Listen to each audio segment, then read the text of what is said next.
All right, got a great video here for you today, so let's get into it. Georgia takes on Louisville in the ACC tourney.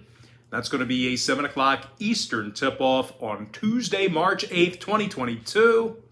Louisville's -1.5 in the Barclays Center, totals 135. Now we're 2-0 with a push in our last three $1.99 daily best plays on Pt.2. And if you want to access today's $1.99 daily best play, the link for that bet is in the description section below. We also have over 845 members who are signed up and active on my safe and secure webpage right now.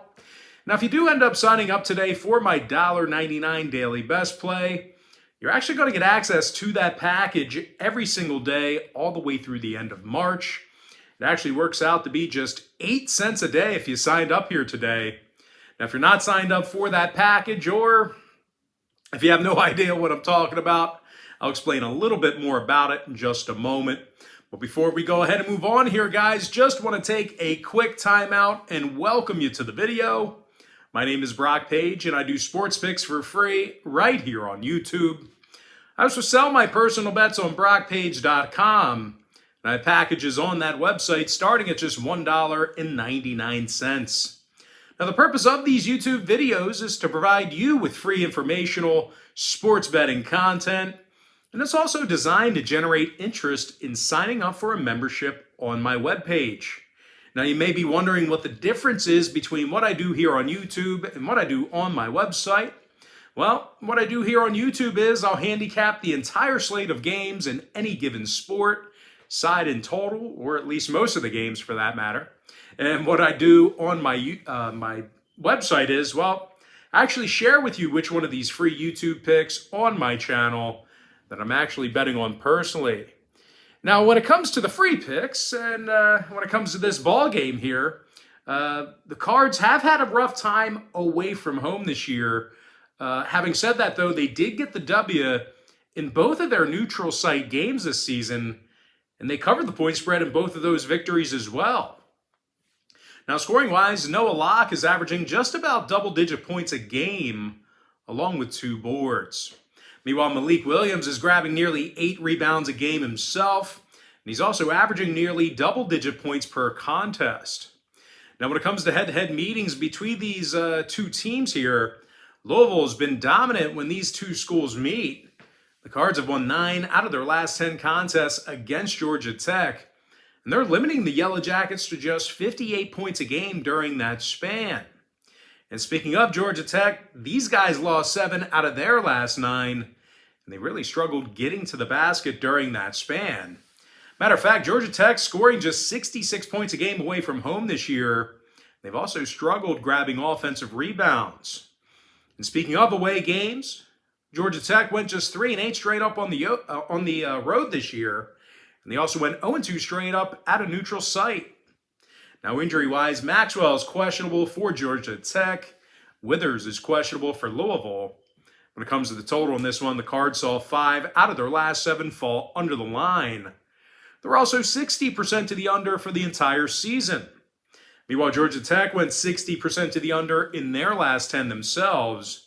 They're also 9-1 to the under in their last 10 ball games against Louisville. So if you're into historical trends, you certainly want to think about that one there. I'm going to lean toward Louisville -1.5 and the under 135. Next matchup, it is going to be Delaware versus UNC Wilmington, 7 p.m. Eastern start time. Delaware is -2.5 with the total at 133. Now, the Blue Hens have a winning record away from home this season.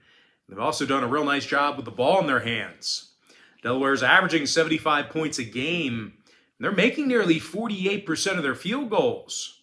Jameer Nelson Jr., he's scoring over 13.5 points per contest, along with 5 rebounds and a couple assists. Meanwhile, Dylan Painter is scoring over a dozen points a game himself, along with 6 rebounds. When it comes to head-to-head meetings between these two programs, Delaware's got the W in 7 out of their last 10 meetings with UNC Wilmington. And speaking of the Seahawks, they failed to cover recently against the likes of James Madison, Towson, and William and Mary. And speaking of the number, Wilmington failed to cover in 7 out of their last 10 ball games against Delaware. Now, the Seahawks have certainly had their issues offensively this year. These guys are shooting just 41% from the field, and they're also amongst the worst in the conference in offensive rebounds per game. When it comes to the total in this one, Wilmington saw their last 4 straight fall under the line, 67% to the under in their last 9. Meanwhile, Delaware went 7-2 to the under in their last 9 themselves. I'm going to lean toward Delaware minus 2.5 and the under 133. Next matchup, Canisius versus Fairfield, 7 p.m. East. Fairfield's minus 2 with the total at 132.5. Now, the Stags have played some pretty tough defense this season, and although this is a pretty short number, you still got to consider the fact that these guys covered in 11 out of 16 away from home this year. Now, scoring-wise, Taj Benning, he's averaging double-digit points a game, along with 4 boards and 3 assists. Meanwhile, Supreme Cook, he's scoring over 10 points a game himself, along with 8 rebounds. Both of those guys doing the majority of the scoring for this Stags team. And I'll tell you what, out of these teams' last 10 head-to-head meetings, the Stags did get the W 6 times, and they held Canisius to just 65 points a game during that span. And speaking of the Golden Griffins of Canisius, they lost 6 out of their last 10 ball games this season, and they really did a poor job away from home. Canisius got the W in only 2 out of 17 contests away from home this year, and they shot only 40% from the field offensively this season. Now, total-wise, Canisius went 12-5 to the under in all of those contests away from their home court. They also saw unders recently against the likes of Siena, Quinnipiac, and Iona. Meanwhile, Fairfield saw their last 4 straight fall under the line themselves. And in addition to that, the Stags are also 80% to the under in their last 10 games against the Golden Griffins. So once again, if you're into historical trends, plenty of unders to go around. I'm going to lean toward Fairfield, minus 2 in the under 132.5.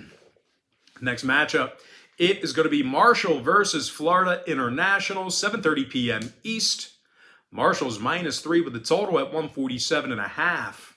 But despite being favored by 3 in this one, the Marshall Thundering Herd lost their last 3 straight. And they also got the W just 4 times since December 11th of last year. Now, Marshall has had a pretty tough time winning ball games away from home this season. They're just 3-11 straight up when traveling. And they covered in only 28% of those ball games. And the Herd's biggest problem was their defensive effort. They're allowing 77 points a game this season. They're amongst the worst in the conference in defensive rebounding. They're taking on a Florida International team who's averaged 75 points a game in their last 10 head-to-head meetings with Marshall.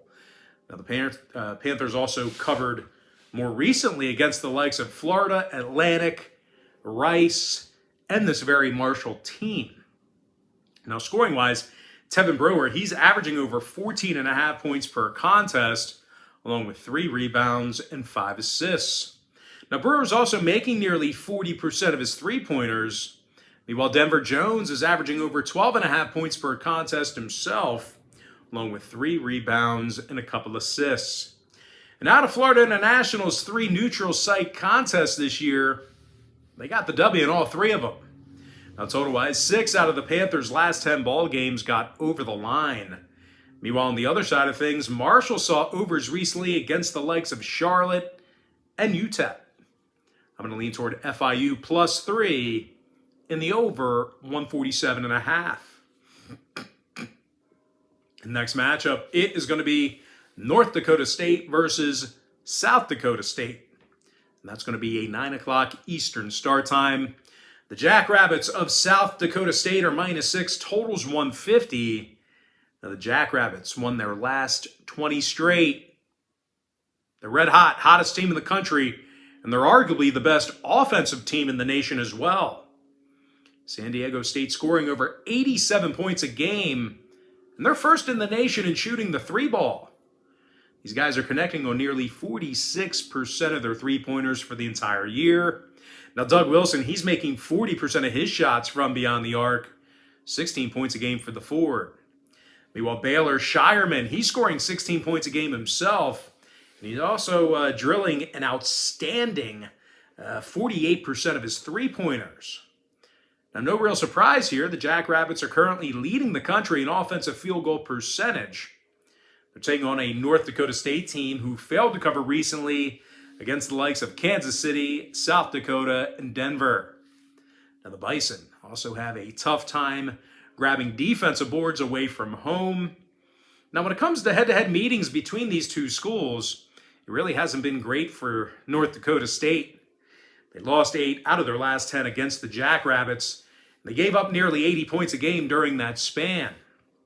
And when it comes to the total in this one, North Dakota State saw 3 out of their last 4 get over the posted number. They were also 60% to the over in their last 10 games against South Dakota State. And speaking of the Jackrabbits on the other side of things, they saw 3 out of their last 4 get over the posted total themselves. I'm going to go ahead and lean toward the red-hot South Dakota State Jackrabbits -6 in the over 150. Next matchup I have for you, it is going to be St. Mary's versus Gonzaga, and that's going to be a 9 o'clock Eastern start time. Gonzaga's -13, totals 140.5. Now, the Zags are leading the entire country in scoring on average per contest, and they're also drilling 53% of their field goals. Drew Timme scoring over 17.5 points per contest, along with 6 rebounds and 59% shooting from the field. And speaking of shooting the basketball, Chet Holmgren is making 43% of his three-pointers. He's also averaging 14.5 points a game. Now, when it comes to rebounding the basketball, Gonzaga finds themselves in the top 3 in the nation in offensive boards per game. They're taking on a St. Mary's team who failed to cover in 5 out of their last 9. And, they simply don't have the offensive prowess to compete in a track meet. The Gales are scoring only 64 points a game away from their home court this season, and they've also had themselves a pretty tough time grabbing offensive rebounds. Now, when it comes to head-to-head meetings, the Gales lost 8 out of their last 10 against Gonzaga, and they averaged only 62 points a game during that stretch. Now, total-wise, the Gales are 10-5 to the under in all of their games away from their home court this season. They also went 60% to the under in their last 10 outings against Gonzaga. So once again, if you're into historical trends, plenty of unders to go around. Meanwhile, the Bulldogs on the other side, they went 7-1 to the under in their last 8 themselves. I'm going to lean toward Gonzaga -13 and the under 140.5. All right, next ball game I have for you. It is going to be Quinnipiac versus Marist, 9 p.m. Eastern start time. Marist is -2.5 with the total at 140. The Marist got the W in 6 out of their last 8 ball games, and they really played some tough defense during that stretch. Matter of fact, Marist allows only 67 points a game this year, and they're limiting their competition to just 41% shooting from the field. Now, offensively, Jal Ituka is scoring 15.5 points per contest, along with 3 boards and 53% shooting from the field. Meanwhile, Ricardo Wright is averaging over 13.5 points per contest himself. He's also doing a real nice job shooting the 3 ball. Now, these guys are taking on a sputtering Quinnipiac team who actually lost their last 6 straight, and they've garnered themselves only 2 victories since January 19th. Now, the Bobcats are also winning just 30% of their games away from home this season, and they're also having a pretty tough time defending the 3 ball. Matter of fact, the Bobcats are allowing their competition to make nearly 40% of their 3-pointers against them when they travel. Now, total-wise, when it comes to the number in this one, Quinnipiac did see 8 out of their last 13 away from home get over the line. Meanwhile, Marist saw their last 2 straight get over the posted number themselves. Now, Marist also went 60% to the over in their last 10 ball games. I'm going to go ahead and lean toward Marist -2.5 and the over 140. And with that, guys, we're going to jump into our next and final matchup for the show. It is going to be Cal Poly versus UC Davis, 11:30 p.m. East. UC Davis is -5, totals 125.5. Now UC Davis covered in their last 3 straight, and they recently beat the likes of Cal Northridge, Cal State Bakersfield, and Hawaii. Now the Aggies have also had continued success against Cal Poly in recent meetings. They're 9-1 straight up in their last 10 ball games against the Mustangs. And they covered the point spread in 80% of those games. Now, Ezra Manjin, he's scoring over 15 points per contest along with 3 rebounds and 3 assists. Meanwhile, Elijah Pepper is making nearly 40% of his three-pointers. He's also scoring 15 points a game. Now, when it comes to defensive play on the other end of the court, UC Davis allows only 66 points per contest. They're taking on a Cal Poly team who really doesn't score a whole lot of points themselves. These guys are averaging only 58 points a game away from their home court. And they got the W in only 3 out of 16 of those very contests. Now, when it comes to head-to-head meetings, Cal Poly scoring just 62 points a game in their last 10 contests against UC Davis. When it comes to the total in this one, 3 out of the Mustangs' last 4 ball games fell under the posted number. They also went 60% to the under in their last 10 meetings with UC Davis. Meanwhile, the Aggies on the other side of things, they went 13-7 to the under in their last 20 ball games themselves. I'm going to lean toward UC Davis -5. And the under 125.5. And with that, guys, that's going to do it for me. Don't forget to check me out on Pt.2. Now, if you guys do end up getting a membership here today on my website, just keep in mind, you're going to get billed the day you sign up and then the first of every month following that. So if you do end up getting a membership here today on Brockpage.com, you're going to get access to that content all the way through the end of March. I always tell folks in every single video, the earlier in the month you sign up, the better. And guys, if you want to get access to every single package that I offer on that webpage, you're going to want to sign up for my board member tier package. But most importantly, guys, got to thank you for joining me right here on YouTube. Really hope you enjoyed all this great free content, all this great free information. And with that said, guys, happy Tuesday to you. Best of luck to you. And I look forward to seeing you later on today on my website at Brockpage.com.